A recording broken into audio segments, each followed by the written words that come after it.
Good evening, everyone. I would like to call to order the regular board meeting of the Vallecitos Water District this May 21st, 2025. A warm welcome we extend to all the staff and those visiting from ENCINA. Thank you, and other public and staff, thank you for being here. I've asked Kim if she would lead us in the Pledge of Allegiance. I pledge allegiance to the flag of the United States of America and to the republic for which it stands, one nation, under God, indivisible, with liberty and justice for all. Thank you all. But before we do begin, I always forget this part, I would like to announce that members of the public may watch the meeting via computer, live, or smart device by going to the district's website and clicking on Watch Live. Have any of you ever tried that? Works good? There you go. Most of the time. Thanks. Directors, please indicate your attendance. We are all present. Thank you. Do we have any additions to the agenda? No, sir. No additions. May I have a motion to adopt the agenda for this meeting? Move to approve. Approval? Second. And a second. Please vote. Passes unanimously. Moving on. Do we have any public speakers? No, sir. No public speakers. Do we have any public speakers for item 1.1 on the employee achievements? No, we do not. All righty. So, General Manager Gumpel, please present this item. Thank you, President PENNOCK. So as the board is aware, quarterly we announce new hires, achievements, group achievements. So this is always a fun one for us. So with the new hires and some movement in staff, we have one new hire, Logan Crawford, a construction worker. Now, Logan is our first Palomar intern that we actually hired in-house. So that is not only a kind of a special place in our heart that one of our interns actually got a position here, but the truth about basically that people pipeline from the education supporting the system and putting good workers into our industry, we finally got one for ourselves. So Logan has started with that group. Elizabeth Lopez, and I think I just made an announcement on this earlier, she was promoted to district engineer on March 28th, and our very own Eric Bennett was also promoted to operations and maintenance manager on the same day. Julian Rivenderia, I don't know if I said that right, but he's not here to correct me, so earned his certificate of occupational safety specialist.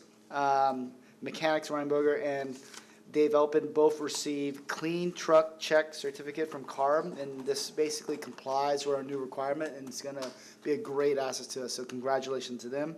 And finally, Jen K completed Supervisor Academy through the Center of Organizational Effectiveness. So congratulations to all those employees.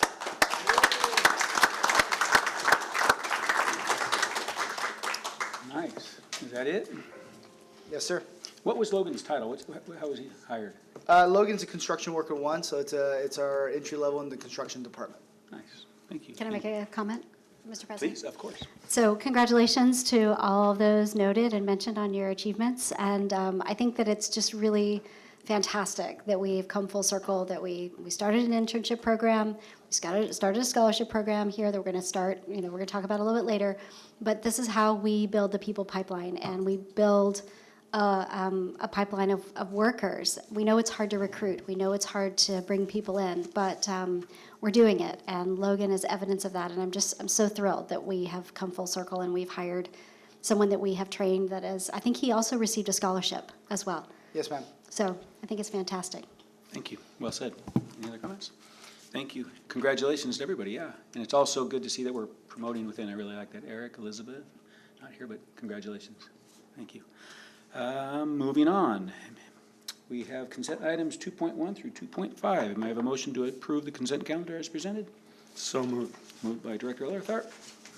I'll second that. I just wanted to make a comment really quick if I could.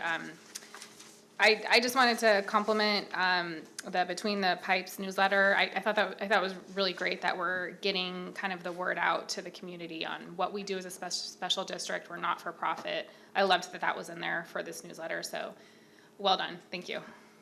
Thank you. With an emphasis on that. Yes, thank you. We have a motion and a second. Please vote. Motion passes. Thank you all. Going on to action items. Item 3.1, adoption of the resolution approving the ENCINA Wastewater Authority's fiscal year 2026 operating and capital improvement budget. We'll turn some. Thank you. Thank you for being here, General Manager. We're glad you're here. You may now leave. No, just kidding. We look forward to your presentation. Do you need to tee this up or anything? Not really. Obviously, everybody on the board already knows Scott very well and his team that's here today. And I'll let Scott do the intros of his team. But it's that time of year annually where the board considers the budget for ENCINA. So with that, I'll hand it over to Mr. McCollum. Thank you. Thank you, General Manager Gumbel. Thank you. I do have to say that. Red is on. Oh, red's on. All right. I'm used to red off, but okay. I do have to say, it's always a pleasure to come before this board and have a conversation about money that matters. It's also a relief not to have to follow the 5th grade class, because I always kind of wondered how I could make the budget discussion as interesting as that, and so you're just going to have to bear with it this year, I think. All right. So again, this is ENCINA Wastewater Authority's operating and capital budget for the FY 2025-2026. And there we go. Okay. A little bit about the budget schedule. We go through a pretty extensive process of presenting the budget to the board, member agencies, reviewing the budget, development of the budget in-house, and then ultimately the ENCINA Board of Directors recommends that budget through what we call the JAC to its member agencies. And here we are today with that recommendation for you. And like all the other member agencies, Vallecitos Water District is considering ENCINA's budget for adoption during the May-June timeframe. Ultimately, in June, we will have what we call the appropriations resolution approved by ENCINA's Board of Directors. This happens after all of the ENCINA member agencies have approved that budget, and that sets in place the controls for the expenditures associated with the budget. It's a document that talks about how we're going to honor our financial commitments that we make every year on that. So right now, again, we're in the May-June. Boards and councils of the member agencies are considering that, and so far you guys will be number 3 on that list. You have been first in the past, but this time Vallecitos and others beat you out on that one. So That's all right. okay.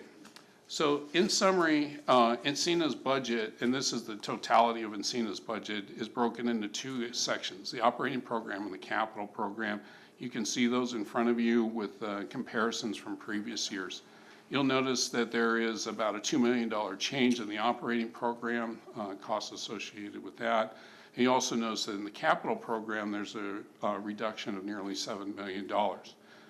This is primarily because ENCINA has struggled with getting work done on the capital program because of COVID-related issues that are still lingering. Also, contractors that are behind schedule due to primarily delivery of equipment on site for that. So things have slowed down, and when that happens, ENCINA will reduce their capital budget in the following year to allow for those expenditures or appropriations that have already been allocated by the member agencies to catch up with what's actually going on.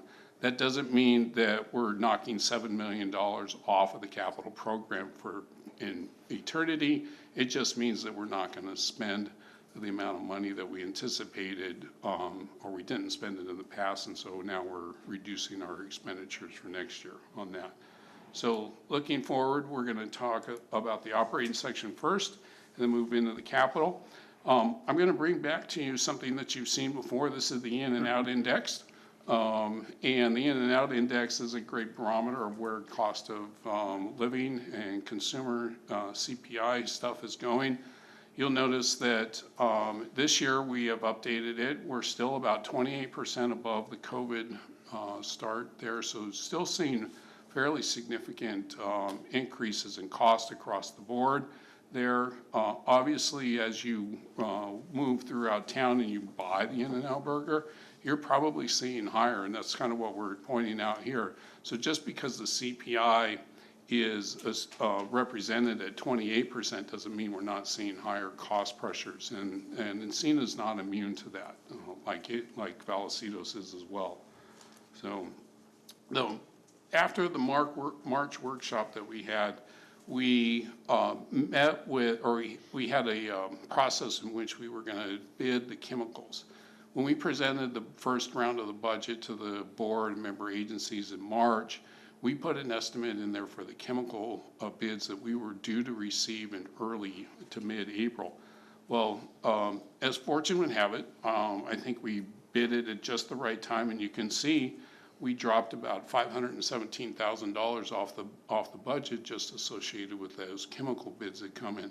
So that kind of gives you an idea of how much of a swing we can see just pre-bid, and when we put the budget numbers together, we actually call the chemical companies and we say, how much do you think the cost for chemicals is going to go this year on a per pound basis? And we base our estimates on that. But when the bids show up, well, we got lucky. We got $517,000 reduced number, which is good. So we reflected that. The cautionary tale on this is that doesn't mean that when we go through this process again in a year or two, in some cases, that we won't see another jump. Chemicals are one of our volatile consumables there at the plant, and we tend to see them jump around a little bit one year to the next on that. So we also address some of the typos and other transmittal language letters. I noticed that you had the transmittal letter in your packet there, so you can see what's going to all the member agencies there. We also added some annotation to the 5-year CIP detail so that member agencies can better track the expenditures associated with particular projects one year to the next. So let's continue to talk about operating. When we look at the costs associated with operating in that increase, the overall increase on ENCINA's operating budget was a 7.8%. You can see that on the far right-hand side of the screen there. It's comprised primarily of costs associated with personnel related expenses. When you look at the far left side of the slide there, those blue and gray boxes there, you'll see IT services, biosolids recycling, there's that chemicals number. It was effectively a flat. So we had some that did go up and some that went down. Ultimately, they effectively canceled each other out on that. Obviously, the personnel, which is ENCINA's single largest operating cost by category there, went up pretty significantly. It's 7% there. A lot of this is we are in the third year, year 3 of 3 of an agreement between ENCINA Wastewater Authority and the ENCINA staff. And so we have contractual obligations to ENCINA staff to meet, and that's what a lot of that COLA and merit is associated with. But what you really look at there is the UAL, unfunded actuarial liability, in addition to the pension policy, added about 1.2 million, almost 1.3 million to the costs associated with that. So ENCINA's board of directors this year decided on how they wanted to fund the UAL and at what rates they wanted to fund the UAL. So that was what was reflected in this larger $1.3 million increase in that pension there. Then, of course, we have other benefits. Those actually went down about $173,000. And then finally, the other column on the side, I kind of look at this as, okay, what's discretionary and what's not discretionary in ENCINA's budget? The part that's the other in there is stuff that we have enough control of so we can kind of say, okay, well, we're going to do without this service or that service for the year. And that 0.5% or $145,000 is a $145,000 increase in about an $18 million budget. So it's a very small percentage. And so ENCINA is doing its best to control the costs that we can control one year over the next there.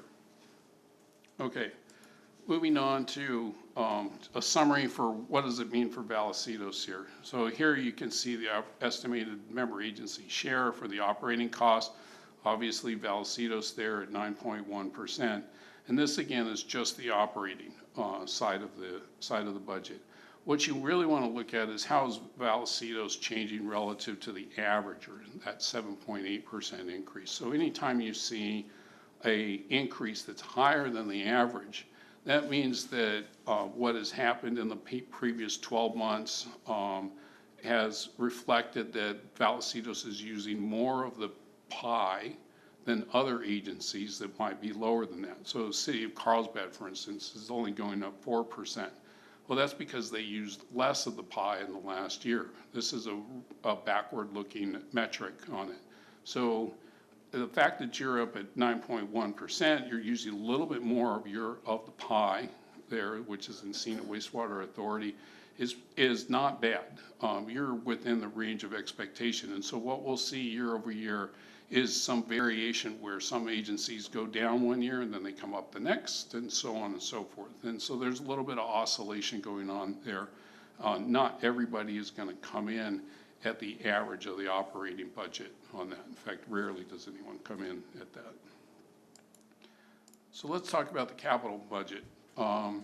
Inflation, again, has had a huge impact on the capital side of our operations. We spend anywhere between $25 and $32 million a year in capital infrastructure investment at ENCINA. And with COVID, prior to COVID, you can see that line is fairly flat with 10% over a 6-year period increase in capital construction cost there. And then what you see during COVID, you see a fundamental shift in that line. What we were really concerned about in the past when we presented this chart to you is whether or not that line would continue to accelerate upward or level out. And the good part is it looks like it's starting to level out. We now have some consistent data between April 2023 and January of 2025, where you're seeing over that time frame about a 3% increase in construction costs. That's the good part. So we know we can better predict what the cost for construction is going to be in the future when we consider this kind of data. So of the capital budget for 2025, 2026, 72% of that is held in 3 major projects there. And when you look at the entire list of the projects that are associated with ENCINA's budget next year on the capital side, you'll see over 30 different projects associated with them. But the vast majority of it is represented in the CLEAR project, the primary set basin rehab, that's PSB rehab, primary sedimentation basin rehab, and the CBC. And CBC is an acronym for Secondary Effluent Building and Control System on that. The CLEAR project is the big project that ENCINA is working on right now that is considering how we're going to begin replacing our power generation systems, our cogen system, with other power generation systems so that we can potentially get to 100% on-site power generation. And what is actually driving this is the Air Pollution Control District's regulatory requirement for something we call the health risk assessment. That health risk assessment is mandating that we significantly reduce our emissions from the plant as a whole. So think of the plant as an umbrella and there's a single stack coming out of the plant. We have to reduce all the emissions of the plant.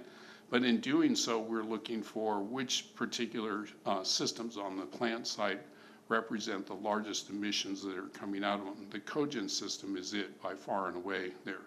We have been able, and I consider it to be very lucky that ENCINA has been able to generate power using biogas with no catalytic converter and basically no gas conditioning for the last 40 plus years. And ENCINA has enjoyed that for a long time. Now we're at the point where the regulations have just effectively caught up with ENCINA, and we're going to have to change our mode of operation there. And that is ultimately leading to us reducing the amount of power that's generated on the cogeneration system so that we can meet those regulatory requirements and replacing that power generation unit with a low emissions power generation system there. It's called a linear generator there. So that's what that CLEAR project's about. We're currently right now in the phase 1 of the progressive design build effort, and we're developing that guaranteed maximum price. That guaranteed maximum price will be presented to the member agencies and the board later this calendar year for approval, and then ultimately we'll start construction on that. The primary sed basin rehab is a $3 million project there. The primary sedimentation basins were built between 1961 and 1982. And they were built in different phases there. All of the primary sed basins are in dire need of rehab. If I had the time, I'd go through some of the pictures. It's pretty interesting. You can see in these pictures, primarily in sed basins 1, 2, and 7, which is the first 3 that we're doing in phase 1. There's actually 3 phases of this project. And you can see aggregate, you can see what we call the top coat on the concrete is completely worn away. And that's primarily because of the very aggressive nature of the atmosphere that's in the ENCINA facility. A lot of hydrogen sulfide coupled with a very salty ocean and marine environment on top of that. So the primary sed basin, this project's going to take about 5 years to get through. We are doing it bit by bit. In other words, phase 1 is 3 basins, phase 2 is 4 basins, and phase 3 is another 3 basins. And we're doing that very deliberately so that we can collect the lessons learned and adjust the design spec and the design requirements for the next phase as we move through the series of projects on that. And finally, the CBC project is actually in about halfway through. This is a project where we're replacing motor control centers, some architectural and structural replacement on some of the buildings that are around the plant there that you see in this diagram marked as CBC. We're also replacing a few of the pumping systems that are in there. So it's just a general rehab type of an effort that we're going through. When we bid this project, we anticipated the electrical gear would take about 2.5 years for delivery.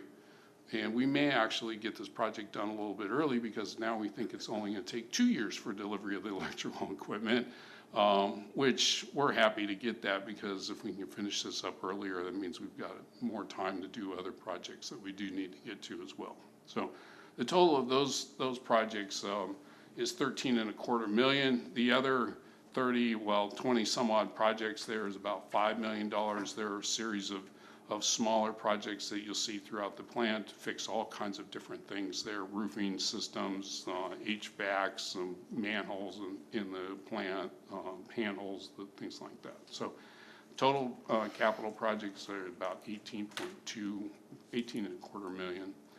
Vallecitos' share of that, again, we're reducing it down from what we anticipated. Last year, we told you that we were going to spend somewhere in the $32 to $33 million range. We are not expecting that, and so we're not expecting to accomplish that, and so we reduced the request for new capital funding pretty significantly by $7 million down to $24 million. Again, that doesn't mean that the capital projects are going away. It just means that we're not getting them done as fast as we originally anticipated. So when we look at the estimated member agencies' share of both the operating and the CIP, again, it's very similar. You'll see about a $1 million reduction in the budget compared to last year there, or about 9.6% reduction in the actual cost to Vallecitos Water District. And with that, I'm happy to take any questions. Well, thank you. Nice and concise. And you failed to introduce your 2 wonderful people to your left here. I'm terrible at that. So I have the Assistant General Manager, Jennifer Saban, with me today. Raise your hand, Jen. There you go. And then our Director of Finance, Aaron Beenan, is here as well. Aaron and Jen primarily put a lot of this budget together. I just get to get up here and talk about it. So I was surprised to see that because I know they've been working their tail off. I know you're surprised to see me here, not them. But you did a great job. Thank you. Questions? Yes. So I'm new to this, so if you could kind of walk me through how the member agency percentages are calculated, maybe just like an overall explanation of how that works. It kind of depends on which bucket you're looking at. So let me just break it up into 2 buckets. There's the operating bucket and the capital budget bucket. And we actually have far more buckets than that. But those are the big ones that you want to look at. The capital bucket is broken up by area of the plant according to the percentage ownership that each member agency has. So Vallecitos Water District has a percentage ownership of it, somewhere in the 26%, 20. Yes, yeah, something around there. So we take the total capital program cost and we multiply it times that percentage, and that's the member agency share. We call that a unit I ownership there. So that's the capital side. On the operating side, it's a little bit different. In the operating side, the operating budget is actually an estimate of what we expect you to spend next year. It's not a hard and fast budget. And the reason it's not a hard and fast budget is because we actually bill the member agencies, and next year we're going to be billing them on a monthly basis in arrears. We bill the member agencies based on their actual usage of the plant resources there. And there's 3 usage factors that we look at. We look at flow, total suspended solids, and biochemical oxygen demand, or BOD. The flow has a running or a rolling 1-year average to, again, kind of level out peaks and valleys in the flow costs. And then the TSS and BOD have a rolling 3-year average associated with those calculations on it. And then, so the 23% ownership that we have of the actual plant, was that established in the beginning when the agreement was signed? So that's something that's always the same? No. Or, oh, okay. Yeah, so that number, the percentage ownership has changed over time. The most recent update was in the mid-90s with the completion of what we call the Phase 5 expansion of the ENCINA Wastewater Authority. And the member agencies at that time, which James wasn't around for that one, but member agencies at that time spent quite a bit of time effectively calculating what each member agency's share of the ownership of the plant. And there are actually sub-shares of that unit I ownership. So it's a fairly complicated spreadsheet that my director of finance manages over here to calculate exactly what your cost is for that. So. And just to add to that, for example, our Metal Arc plant, since we process liquids there, our liquids capacity at ENCINA is smaller than our solids capacity. So Vallecitos owns a higher, as far as million gallons per day capacity of solids treatment, since we don't treat any solids. And then we don't own and we don't pay for as much liquids treatment at ENCINA on an average year, because we treat those liquids at Metal Arc. And just as a reminder, can you explain just for the rest of us how you changed the billing cycle this year and how it was just on a high 30,000? I'm sorry, view? change the billing system and how you changed that and why? Sure, okay. Or Aaron, or, yeah. Yeah, I mean, I'll try and make this pretty simple and brief on that. It's got a little bit of a history associated with it. ENCINA used to bill in arrears on a quarterly basis there. And what that had created was a situation where ENCINA was effectively getting large infusions of cash every quarter and then spending this down. And there's an important point that I think the member agencies need to keep in mind. ENCINA does not have any kind of sinking fund, rate stabilization fund. We have effectively no money in the bank. And so we rely strictly on the member agencies and the member agency billing to make sure that we have enough money on hand. So that process actually got us down to every quarter where we were down to the last couple $100,000. As an agency that is spending millions of dollars every 2 weeks, that's not a good place to be. So we went through a process of reevaluating that billing methodology, and we have made some changes on it. We actually swung the pendulum the other direction, and we said, okay, we're going to bill quarterly based on future projections. What we found in the last 2 years of that test was that we were actually sitting on too much of the member agency's money there. So we had, our bank accounts were bigger than they really needed to be. And so, again, we're trying to find a balance between that. So what we have decided, again, through Director of Finance Beenan, as well as Wes back here, and the other member agency finance, what I call the finance ministers, they got together and they decided, okay, we think the better solution, again, a lot of modeling on Excel, was to actually go to billing on a monthly basis in arrears, so that we had enough cash on hand, but we were getting more regular cash infusions, so we likely would not run out of money every billing cycle that we got. So, And we've been doing that for how long? Well, Yeah. we haven't started We that haven't started that monthly. yet. That's, we're gonna start that July 1. We're going through the process right now, figuring out how to convert all the dollars and cents from the old system to the new system. I like what I hear, though. That's great. Thank you. Any other comments, questions? Yeah. Thank you, and thank you, Vice President Kirschbaum, for asking those questions. I had the exact same questions. I think it's important, and what I would like to understand is what are the data that the numbers are tied to? And you explained that it was flow and 2 other components. What I think is warranted on our part, though, if this is a formulation or an algorithm that has been in place since the 1990s, I think it's time for us to take a look at that again.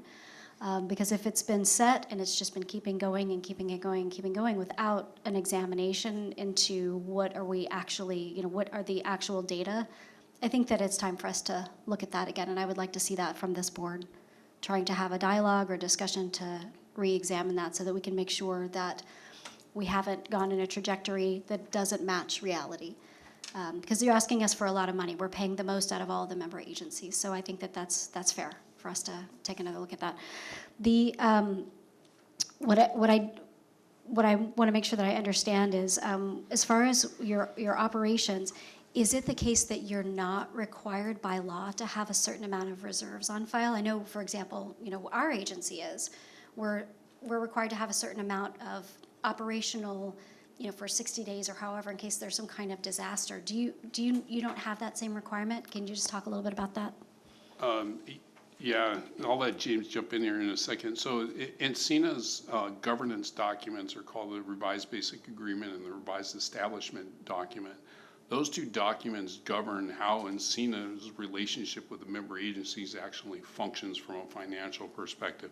And it's very clear in those documents that ENCINA is not intended to hold cash on hand, and that cash is intended to sit with the member agencies. So we look at the member agencies as effectively the bank that we would go to if we had an emergency.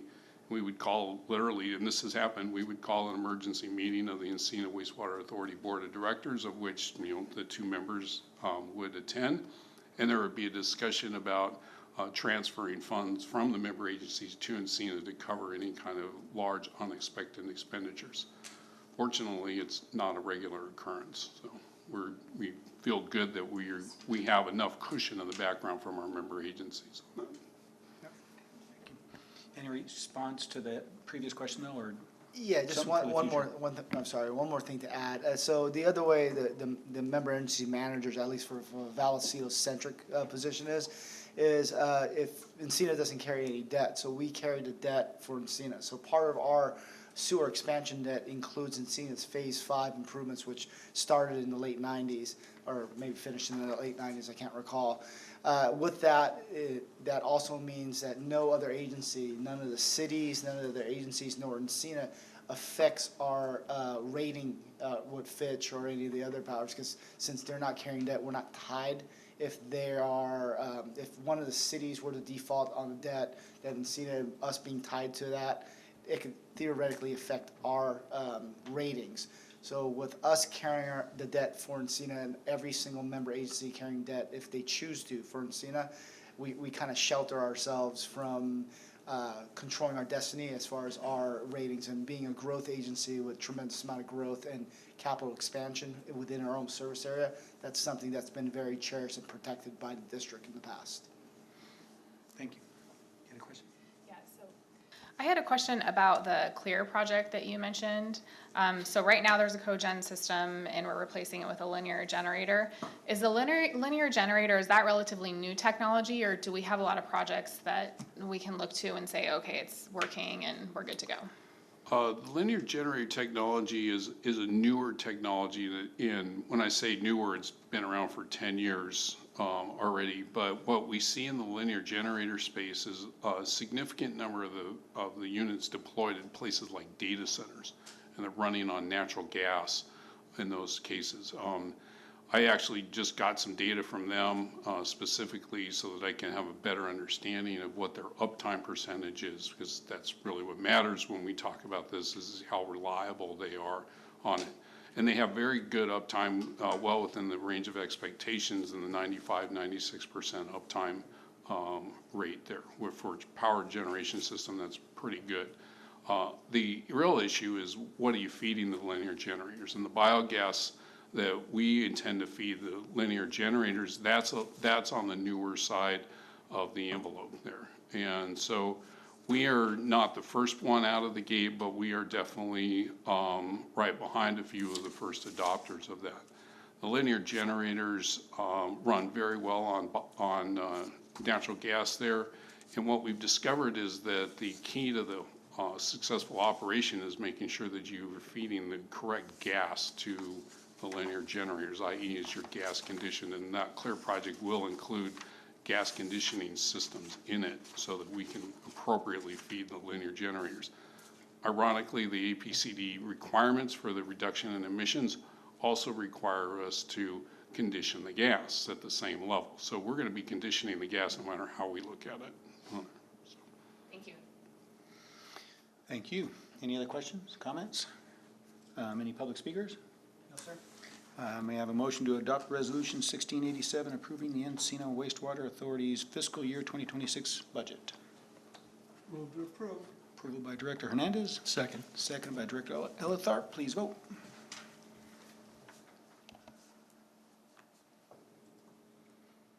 Motion passes 4-1. Thank you. One quick comment. So out of the 5-member agencies, are we one of the coolest? We're giving them the most So money. far, That is yes. Overall, we own the biggest part of the pie, but I get it. so far we have 3 yeses and 2 more to go. 2 more to go. Okay. All right. Thank you, Scott. Thank you. Thank you. Appreciate We'll see it. you next year. Thank you, Jennifer and Aaron. Appreciate you being here. Thank you. Okay, moving on to item 3.2, which I don't have, but professional certification of incentive program.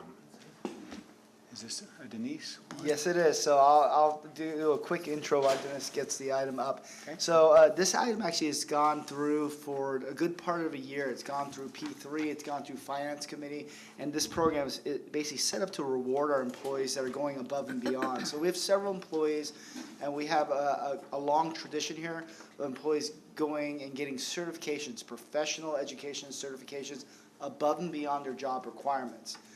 We've always recognized that in the quarterly meetings, and we even recognize that when they first get those certifications. But a lot of these certifications, at least almost all of them that's tied to this program, requires continuing education for the employee to renew. So now this is a new program that will reward employees that go out and seek that continuing education to have that higher certification and renew it. Upon successful renewal, they could get an incentive. And this benefits not only the employees, but this benefits the district. It's been proven that higher educated, higher certified employees make less mistakes, are more conscious about their work, they're more career orientated, and this is the culture, this is the type of drive. These are the employees that not only we want to encourage, but we want to reward and we want to keep. And so this program, as far as when we went through the P3 and the Finance Committee, these items were discussed as additional benefits that we can't really quantify, but the district will realize over the long haul. With that, I don't want to take all of Denise's thunder. I was like, you just said everything. So I'm going to hand it over, and then I will apologize to Denise up front publicly and later on privately. I'm sure you left something out. The price. Thank you. Thank you, General Manager Gumpel. Good evening, directors. Thank you for the opportunity to present the Professional Certification Incentive Program, an initiative that directly supports the Vallecitos Water District's commitment to employee development, professional excellence, and operational efficiency. The district has a long-standing tradition of investing in its workforce through education and training. The new incentive program builds on tradition by encouraging employees to renew professional certifications that exceed the minimum requirements of their current job classification and are relevant to the district's operations and strategic goals. Unlike initial certification and degrees, which are acknowledged through the Employee Recognition Program, this policy focuses solely on the renewal of the relevant certifications that demonstrate initiative, current industry knowledge, and commitment to excellence. So some of the program highlights: eligibility. Applies to full-time non-management employees. Certification must be above and beyond what is required for the employee's current role. An employee must submit proof of renewal within 30 days.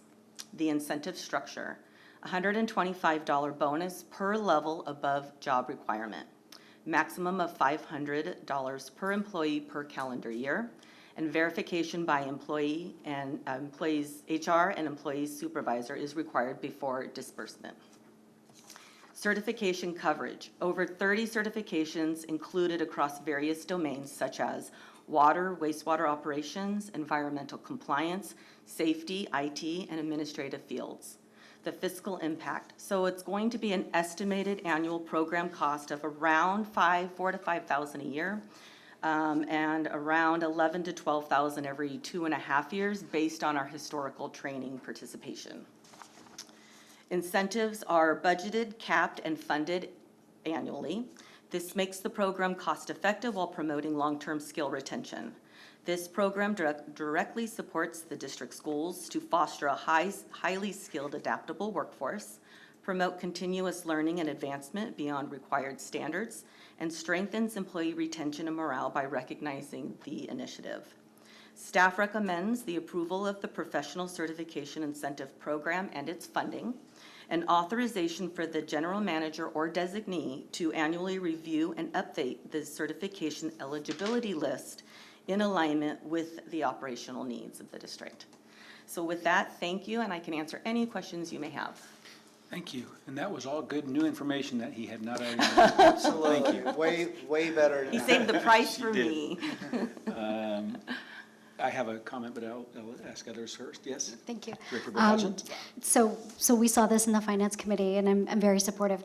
In the annual opportunity to revisit this, is it also the case that the bonus amount can also be revisited? Because, you know, I think our employees, with inflation, I mean, $125, that could buy maybe some groceries now, but maybe next year it won't. I don't know. But can we also make sure that it's in this policy that we have the opportunity to revisit the bonus amount and increase it as necessary? Absolutely. I think we chose this amount because it's a new program, and we kind of want to see how things shake out, and then we can adjust as we go forward. Yes. Thank you. So I had a question as far as cost. I'm an employee, I want to do a certification. Okay. What's my time and cost up front before I get a bonus? I mean, Well, it depends. So let's say our operation guys, let's say their position requires a D2. Right. And they can go and take, they have to have so many contact hours, which we can get for them for free. So they can go usually it's like 12 contact hours that they need to reach the next level, let's say. So we would provide them the contact hours, then they would go and take their test, which they would have to pay for. Which is roughly, How much, do you know how much the testing is? They're up about $150. So Really? it's about $150, and then they go take it, they pass it. As long as they pass, they have to bring it back to us. We'll reimburse them for the test as long as they've passed. okay. So we will pay for everything on a reimbursement once they've passed, and then they can submit within Okay. 30 days, because I actually want them to get the card showing that they've they've passed passed. and the expiration date, because then we are using that in our tracking system. So if they go and they take it, and they fail, we'll still reimburse them, but we won't give them the incentive. Well, we No, they won't get don't reimbursed if they reimburse fail, if they because fail. this is a program for getting the certificate and rewarding them. interesting, So if they fail, they won't. But what we're doing also is it opens up employees to seek other opportunities. And this is really above and beyond their job description. Right. So this is not a requirement of their job, but if they want to get higher level of certifications Right. or certifications in a different field within, water, wastewater, this encourages them to, what So we're trying to like do. customer service, if they wanted to, they could go get a D2 without actually having to be a field worker. Gotcha. And that would be actually very valuable, because as we have our residents call, they are able to answer more and more questions with education, and, it'd just be, What's the time requirement to take that test? I mean, is it like a 2-hour afternoon? What is it? You get 3 hours to take the test. Okay. Each time you take it, and they're scheduled through the Pearson View testing facilities. Yeah, they can do it on, I think they can do it They can do it remotely online. online. I'm just trying to see the time commitment that we're requiring from employees, and then there's 10 hours of study before the test. I mean, And just to be clear, there's no requirement that an employee has Not to do any of requirement, but this. Yeah, so this is just if they choose to, we have a lot of employees that are choosing to do this for their own Right. career management and career goals, and we just want to reward them for that. that's exactly, yeah, so if I choose to do that. Yes. How much time and money am I required to put up to get the certification, knowing that I'll get a 250 bonus down the Okay, road? so it varies, it escalates per level you go, right? So Right. if you start with a distribution one or a treatment one, you can go off the street and take those tests. So there's no real study commitment to take it, but I Okay. would recommend that you do. Yeah. Because the math is quite difficult. And for those, I think the test like is about $150. The certificate itself, if you do pass, it's around 100 off the top of my head. And then as you go with each level of certification, if you want to go from a 1 to a 2, you have to have a certain amount of contact hours or training or classes to be able to sign up for that one. And then the test, the cost remains the same, but the certification to apply for that certification, once you pass the test, will be a little bit more. Yeah, more And it contact goes up hours, and up and yeah. up. So that's the time commitment up front. $250 if possible on a reimbursement basis, and then they do that, they put the time in, they pass, and then they get the $250 on an So incentive their program. renewals are 2 or 3 years? For the distribution and the treatment ones through the State Water Resources Control Board, those are on a 3-year basis. And you get the notifications every 6 months or something like that, or 6 months before for your a renewal. certifications. Yeah. Yes, yeah. For the collections certifications through the 2 years. California Wastewater CWEA. Environmental Association, those are, I want 2 to say, years. 2 years, and it's like $300 every time you need to So they'd be renew it. re-incentivized every time they do a renewal as well? Yes. Yes. Gotcha. So, Okay. and It's we, not a on one-time. our policy, we do have the renewal cycles on here, so it says 1 year, 2 year, 3 year on when they, but everybody's gonna be on a different cycle, because they can do this at any time. Right. So we're gonna have tracking, And President Penny, just to clarify, that we have a whole different policy for the initial. Yes. That gives them reward and reimbursement. Oh, this is the That's- renewal only. This This is is only for renewal renewals. only. We've never given them Gotcha. anything for renewals. Oh, okay. Except for reimburse them for the cost. But now this gives them, so they get reimbursed for the cost if they pass or if they renew, plus they get this extra. Okay, on the renewal, that's why it's new. No, thank you. Thank you for explaining. Any other comments, questions? May I have a motion to approve as presented? So moved. Moved by Director Boyd Hodgins, Second. seconded by Director Kirschbaum. Please vote. Excellent, passes 5-0. Good Thank job. you. Thank Thank you. you. Appreciate that. Item 3.3, Scholarship Contest Recommendation. Yes, and thank you. And the theme and the kind of the mood of the meeting continues to improve, at least from my opinion, as we go into our next subject, which is our scholarship contest. Now, I've learned my lesson. I'm not going to say too much to take all the information away from Chris, but I'm very excited about this year, the amount of applicants, the quality of applicants we got, and the work that was put in by the committee to get to this recommendation. So, Chris? Thanks, General Manager. So, board members, this is not the really fun event where we bring in the students. This is the event where we approve it. So, back in 2022, the board made a motion to provide 6 scholarships. We got 4 high schools and the 2 universities, and $1,000 each. And then in 2024, I think Director Hernandez said, hey, let's up that to $2,000, and the board approved that. This year, I issued a press release back in February, on February 3rd, announcing the scholarship contest with a closing date of April 25th. We received 24 scholarship applications by the deadline, created a matrix, and the P3 committee members met and reviewed the applications and found 6 applicants that they recommend receiving the scholarships. Direct cost for 6 scholarships at $2,000 is $12,000. This is part of 2 strategic focus areas, both public information and workforce development and workforce excellence. And it's also important to note that the scholarships come from non-rate revenue. It's from our unrestricted revenue. So that's where the funding comes from for this. So any questions? And then in 2 or 4 weeks, I'll be back with hopefully 6 students and some scholarship checks. For us, for the director Directors, can you announce the names of the students that won the scholarship? I certainly can. Great. One of the scholarship recipients is from Palomar College. It's Lindsay Patel, who just finished her internship today. Another one is Carolina Lopez, also from Palomar College. This is exciting. We finally got an actual scholarship application from Twin Oaks High School. Yay. It's the first one we've received in all these years. And the committee's recommending Ricardo Cardenas get a scholarship there. From Cal State San Marcos, Kai Leffler.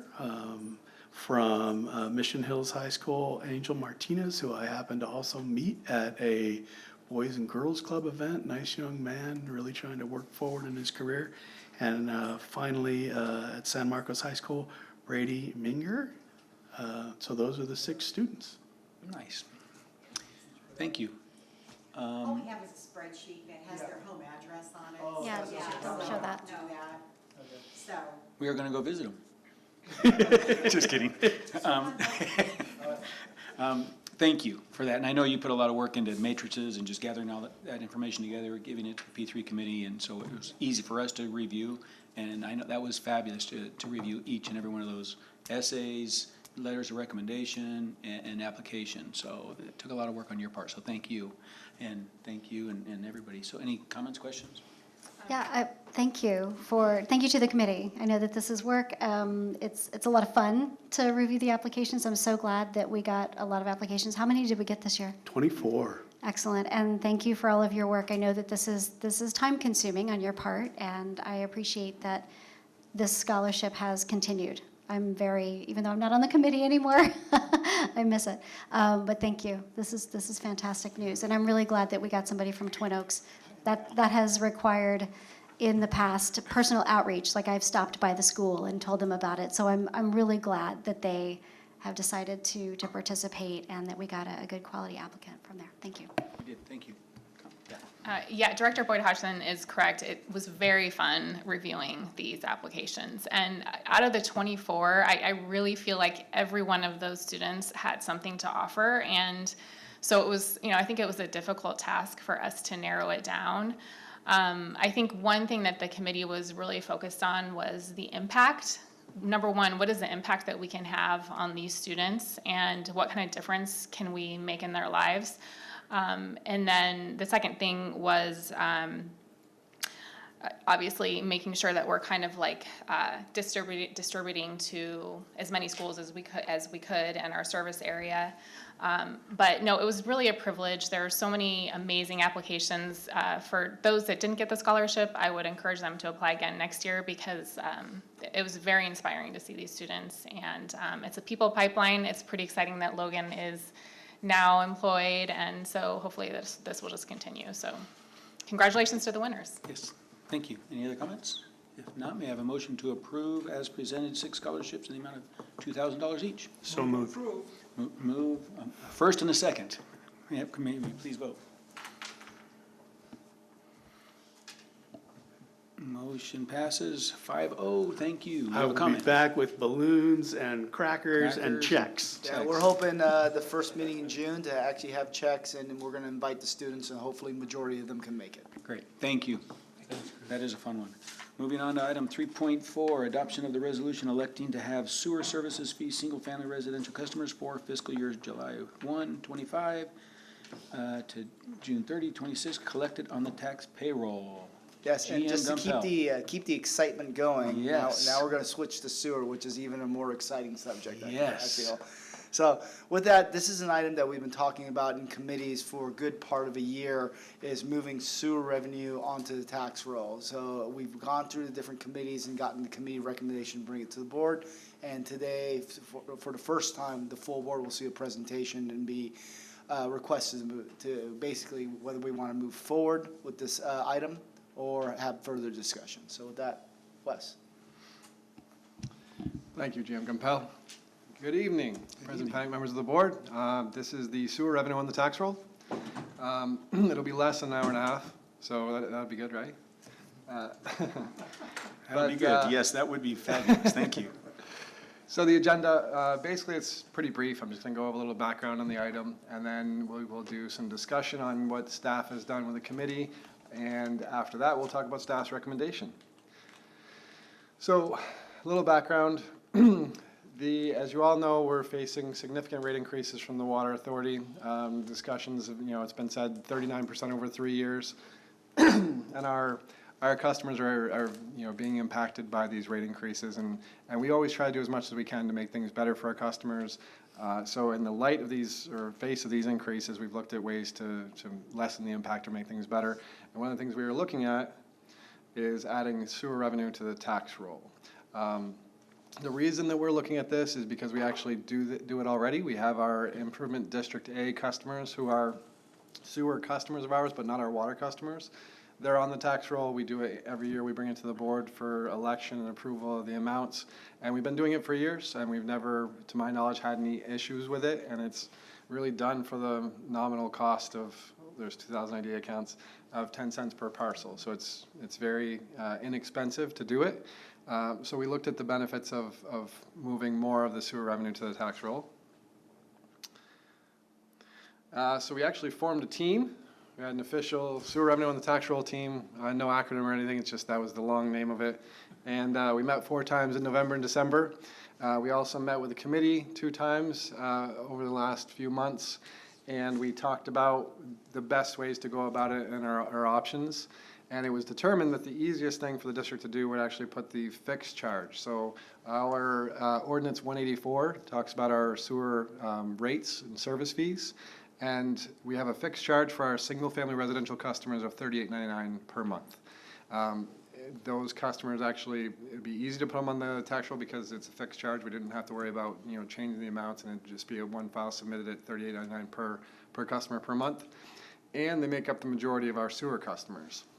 So we have a total of about 21,000 sewer customers, and 17,500 are single-family residential customers. So we did all this, and then we also did surveys of other agencies. So we wanted to find out if this was common in the industry, and then also talk to them about any, their experiences, whether it be good or bad, and any recommendations they had. And overall, the feedback was positive, and we got some good information on how to move forward in the transition if we choose to do so. So, some discussion. If we were to put sewer revenue on the tax roll, as I mentioned, this is for, to lessen the impact for our customers, and it would do so by, number 1, lowering their monthly bill. So we'll take, the water sewer bill currently has water and then $38.99 for sewer, so if you take $38.99 off their monthly bill, it lowers that bill on a monthly basis. They still will be paying that amount, but it'll be on the tax roll instead, and it'll just be paid less frequently. So hopefully that would minimize the impact a little bit. At least they get the lesser monthly bill and it's paid less frequently. They're still paying the same amount, but it should help a little bit to minimize the impact by doing that. Now, as you can imagine, if we collect less revenue or less frequently during the year, there's an impact to the district, and that impact comes in the form of sort of lost interest earnings. So if we don't have that revenue every month, we can't put it into investments and earn interest off of it. So the foregone interest of the district would be approximately $50,000 per year. But we look at that as sort of a minimal cost to help our customers. And with that, as I mentioned, we actually brought it to the committee on 2 separate occasions, and on March 18th, the committee supported us bringing it to the board for approval. So our staff's recommendation is to approve Resolution 1688, which would be changing our method of collection of sewer service fees and putting them on the tax roll. And it also sets the public hearing for July 16th. So that gives enough notice to customers to come and talk about the amounts being collected and how they're collected. And with that, I'm happy to take any questions. So I had a quick question. How are we paid then? How are we paid? Yeah. Every month on your water bill, there's a sewer service fee. No, I know, but then that goes to County of San Diego tax assessor. Do we get a check from the? Yes, they give us a check on a monthly basis. So they give us a check on a monthly basis. So there should be we're still getting paid monthly, right? Yeah, but it trickles. We get 12 apportionments, maybe 13 sometimes, but the majority of them are very small. because we actually get, right now, we get 1% property tax from them, and we're doing the IDAs. And the amounts come, the majority of it you see during the normal bills, which, you know, is in November and February, or, you know, the deadline of December and April. Right. So I pay my every 6 months, but we get it in arrears every month? I mean. No, we get what they actually collected, I believe. They send us what they collect. So if people pay on time or early, then they send us our portion of that. Upon collection, and they send us on a monthly basis? Oh, okay, that's what okay, thank you. Yeah, and just to clarify, we get the same amount minus the 10 cents per parcel. It's just the timing of it causes that interest difference. Yes. Okay, so we still get it. I think I had to ask that like 5 different 10 cents per parcel, and we're sending out monthly parcels? No, we send it to them once a year. Just once a year? Yeah, so we'll send them the list in July, and then we'll start collecting after August. Oh, okay. Thank you. Comment? Have we done any calculations to show how much Vallecitos employee labor and management this would save? Because there's probably some money that we're saving there too, because we're having to manage fewer accounts and. Yeah, we haven't done any math on that. I'm trying to think of the savings. There's also, you know, there's additional administrative costs a little bit in performing this, but it's kind of, because we do it annually, it's kind of minimal there. The savings, I guess we don't get a lot of sewer questions when people call. It's more like about the general bill to say, you know, why is my bill so high? And that's mostly water usage and things. We're really just going to take it off of our mailer, which is InfoSend. You know, they put it on the bill. We'll take it off of there. So I'd have to put more thought into it to answer that question well for you. Thank you. Any other comments? Yeah, I was wondering if you thought about public outreach. See, we're actually going to be required to give a notice on the bill. It'll be a bill insert that we're going to have to put out. If it's approved tonight, we'll start working on that immediately, and it'll be on the next bill insert to say, you know, your bill's going to be changing, and we'll now be doing this. And how we word that, well, I'll leave up to the very talented Mr. Chris Robbins. So he'll be working with Alicia to prepare that insert. We'll put it on the bill, and then we also publish it. So I'm not sure if it's on our website or where we publish it.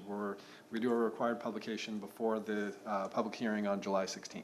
And Chris's You team. actually, I'm sorry. You actually have to publish relative to the government code in a newspaper circulation for 2 weeks in advance of the public hearing. You're going to be required to prepare a report for parcels, identifying the amount, et cetera, and then the hearing will be a process for people to come in and object to placing it on the rolls, and then you'll have to make a decision at that point in time whether you approve the report. And Chris's team is preparing some public outreach on just general information. Just, we want to be clear that this gives you a monthly relief, but we're still collecting the same amount of money overall, and we feel that this is a benefit for the customer on a monthly basis. Some of our most vulnerable customers will actually realize some relief with this, with the rate increases, but obviously, if they're renters, property owners, over time may make up for that. We can't control that. Any other comments? Thank you. I just had a logistical question. So if you're a homeowner, your property tax is usually deductible as an income tax deduction. I see you nodding no, so it wouldn't be, so it would be, the sewer fee would come out of that deduction, right? Is that how it would work? Okay. Yeah, and the property taxes are very limited in California anyway, but don't get me started on that. Thank you. What is it, the state and local income tax requirement? Yeah. Gotcha. Any other questions, comments? No? If, for example, you know, we go this route and the tax roll decides that they're going to start charging us more or a fee for doing this, do we have a provision to take it back? Yes. Okay. It's very easy for us to just say, because we're going to bring it to the board every year. So the state health code requires us to bring it to the board every year and say, do you want to continue to elect this method? And we're going to do that every June. So if for some reason in June we think that it's no longer beneficial to us, we can bring it to the board and say, our recommendation is we don't do that anymore. And we could just put it right back on the normal bill. And just another thing to mention, we went through a lot of the exercise and said, okay, well, what happens if someone moves in the middle of the year? We submit the list once in July, and then they put it on the tax roll, but what if we get new customers during the year? What do we do with those? Those customers are going to be put onto a normal water sewer bill, and then the next year they'll go onto the tax roll. So that's how we'll handle that. So we have flexibility in switching it back, but it'll be done in June. Thank you. If there's no other comments, may I have a? Sorry, I just have one more question. Wait, I'm just kidding. I just have one more question. So, that seems kind of confusing then. You might potentially have some customers that still have the sewer on their monthly bill, right? Because they haven't transitioned over to, okay, so they have to be like, a customer for how long then Just until? so it's gonna go fiscal year to fiscal year. So if you Okay. came in December, you'd have a normal, your bill would be a little higher until we got to July, right? And then I the see. following So fiscal like year. kind of a 6-month when the property taxes are due. Yeah, some of the other agencies do that, or they put it onto the escrow account. So you end up prepaying your sewer for 9 months or 8 months or 6 months on your escrow account based on the month that you move in. So there's more than one way to do it, but they end up paying more on their escrow account because then there's additional fees. James, real quick, I'm sorry to interrupt. So it would only also be for new homeowners. If you're an existing homeowner, you move in, move out, that money's already on the property tax, so the property tax would transfer to the new homeowner. So we're only talking about brand new homes. for the most part. That's excellent point. And it also affects anyone who's paying the bill who's not on title, right? Like HOAs. HOAs become a problem because it shifts it to the tax roll versus, That's yeah. one of the reasons why we're not doing that. So we try to keep it, we wanted to keep it as simple as possible, so we stuck with single-family residences that are the fixed $38.99. So we're not hitting the multi-home and other sewer customers that we have. Oh, so no condos, just only, okay. Yep. Okay, that's good to We went know. down that rabbit hole and decided that there's a lot more hoops to go through, there's a lot more dead ends. Okay. Interesting. I mean, I'm just thinking of it as a tenant. The tenant's actually the one that's gonna benefit a lot from this. If you're a homeowner, you're gonna have a higher tax bill. If you're a tenant, your water bill's going down. Correct. Yeah, we discussed that as well. It's gonna be something Yeah, that for a while until the landowner says, now Yeah. you're gonna pay, 40. landlord's gonna have to raise their rent by the property or the sewer. 4 times, yeah, 400, 600, $500 a year. Gotcha. Thank you. Any other comments, questions? If not, may I have a motion to adopt Resolution 1688, which elects to collect the sewer services fees for single-family residential customers on tax roll and sets the public hearing for the regular board meeting on July 16, 25. So moved. Moved by Director Kirschbaum. Second. Seconded by Director Boyd Hodgson. Please vote. Motion passes 5 greens. Thank you. Good job, Wes. Thank you. Thank you for comments. Thank you for questions. 3.4, adoption resolution electing to have, oops, that's the one we just did. 3.5, Vallecitos Water District drafted proposal fiscal year. Yeah, so I'm gonna just hand this right over to the Wesson team to continue with our draft budget process. So, you guys need to get the presentation going? What's that? No, I was just thinking.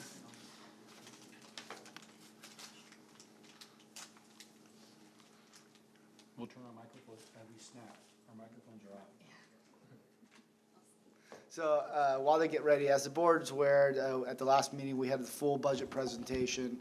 Same thing the finance committee has done. And then today, we have some updates on the budget, some refinement. But what we've done is to make sure not to go over all the same information repeated times. So we're gonna shorten it from an hour and a half to something a little bit more reasonable. However, if there's any questions from any of the board members on the budget or the details, staff is still available here to answer those questions. And this has been approved, this is for information purposes only. Yeah, currently it's information. We have it on schedule to come to the June meeting for adoption, but the intent, unless there's something that comes up today, is what you see today will go to June 4th. And you have the new dream team up. The dream team's up. Okay. I think you shared the wrong screen. Are those new superheroes on the budget price list? Uh-oh. Wow, that's very observant. Jody's gonna explain that. Oh, no. She's excited. I was gonna skip that part. I'm not in control right now. Those aren't the superheroes.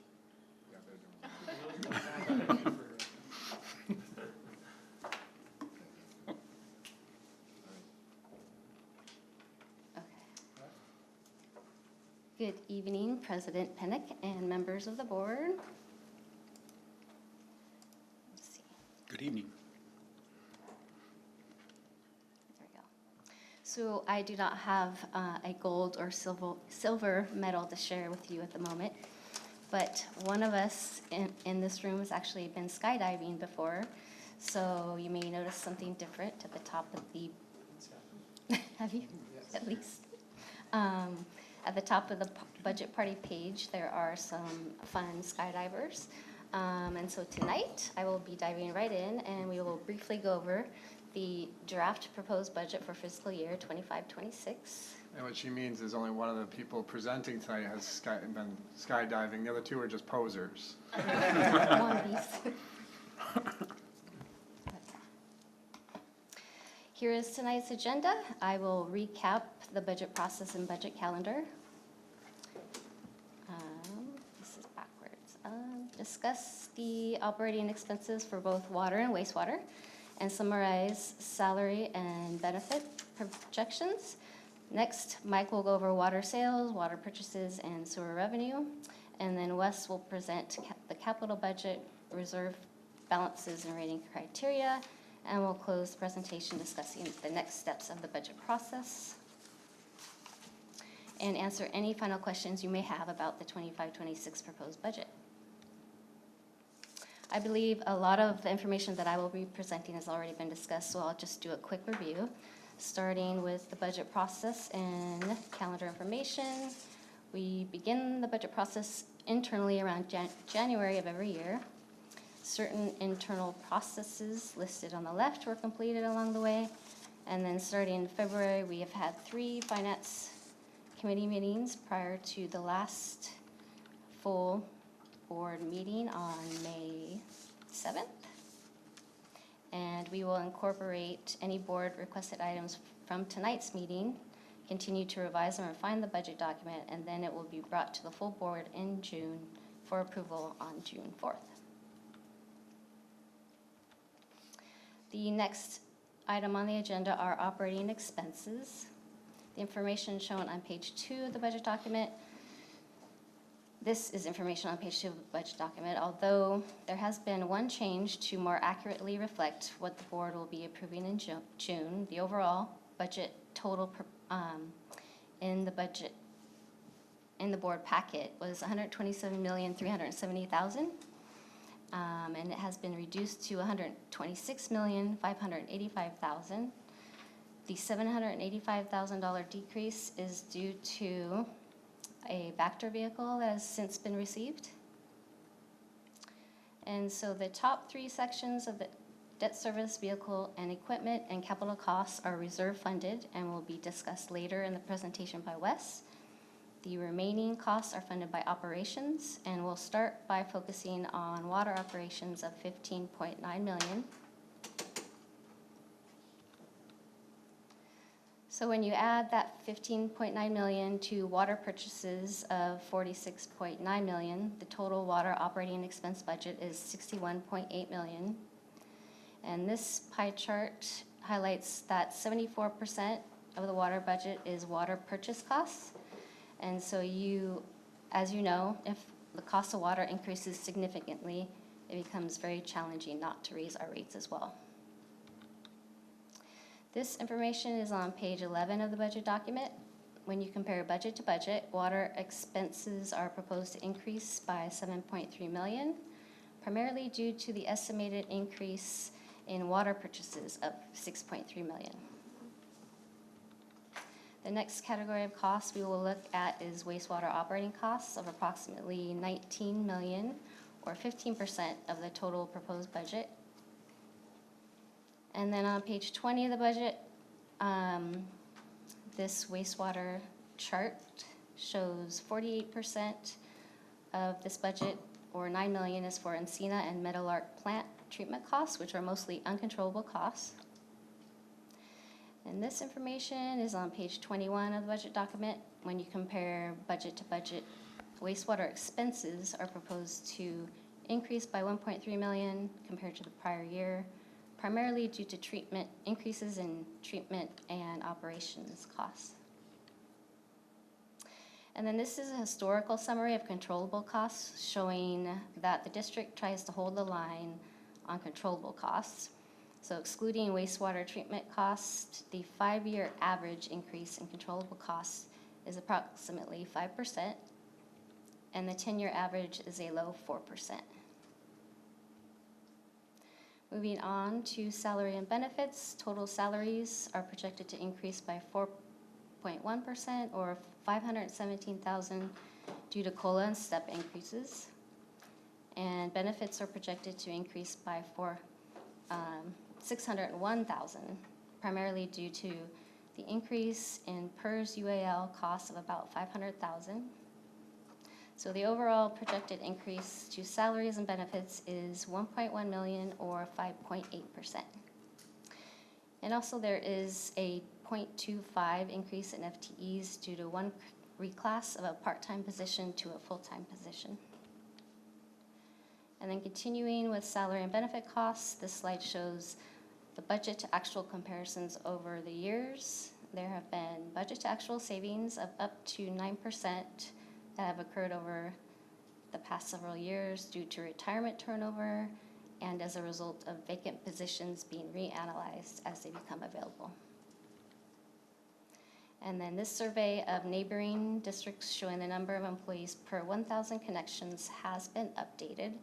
The range is from a high of 6.9 employees per 1,000 connections to 2.5 employees per 1,000 connections.